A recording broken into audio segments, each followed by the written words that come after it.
ప్రతి ఆటగాడికి రిటైర్మెంట్ అనేది తప్పనిసరి. అయితే వయసుతో దాన్ని జత చేయలేం.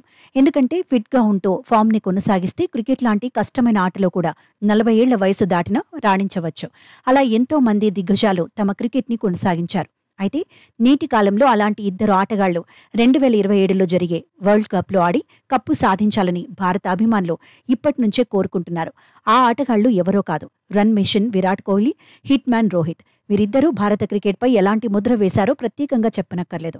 సచిన్ లాంటి ఆటగాడు రిటైర్ అయ్యాక ఈ ఇద్దరు ఆటగాళ్లు భారత క్రికెట్ ముఖచిత్రంగా నిలిచారు. అయితే ఇప్పటికే కోహ్లీ వయసు 35 కాగా రోహిత్ శర్మ వయసు 37. అంటే వరల్డ్ కప్ సమయానికి రోహిత్ శర్మ వయసు 40 ఉండబోతుండగా విరాట్ వయసు 38గా దాటిపోతుంది. అంటే వచ్చే వరల్డ్ కప్లో ఆడాలంటే ఇంచుమించుగా 40 ఏళ్ల వయసులో ఆడాల్సి ఉంటుంది. మరి అది సాధ్యమేనా అనే ప్రశ్నలపై తన అభిప్రాయాలను వెల్లడించాడు మాజీ పేస్ బౌలర్ ఆశిష్ నెహ్రా.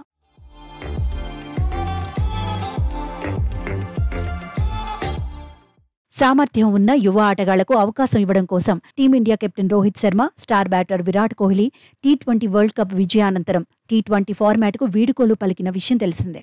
దీంతో వచ్చే వరల్డ్ కప్ ఆడతారా అనే సందేహాలు తలెత్తుతున్నాయి. అయితే వచ్చే వన్డే వరల్డ్ కప్ వరకు రోహిత్, కోహ్లీ టీమిండియాలో కొనసాగుతారా లేదా అనే దాని గురించి ఇప్పుడే ఆలోచించకూడదని నెహ్రా అన్నాడు. వన్డే మెగా టోర్నీ వరకు వారిద్దరూ జట్టులో కొనసాగే అవకాశాలున్నాయని, అయితే 2 విషయాలు మాత్రం కీలకమని నెహ్రా చెప్పుకొచ్చాడు.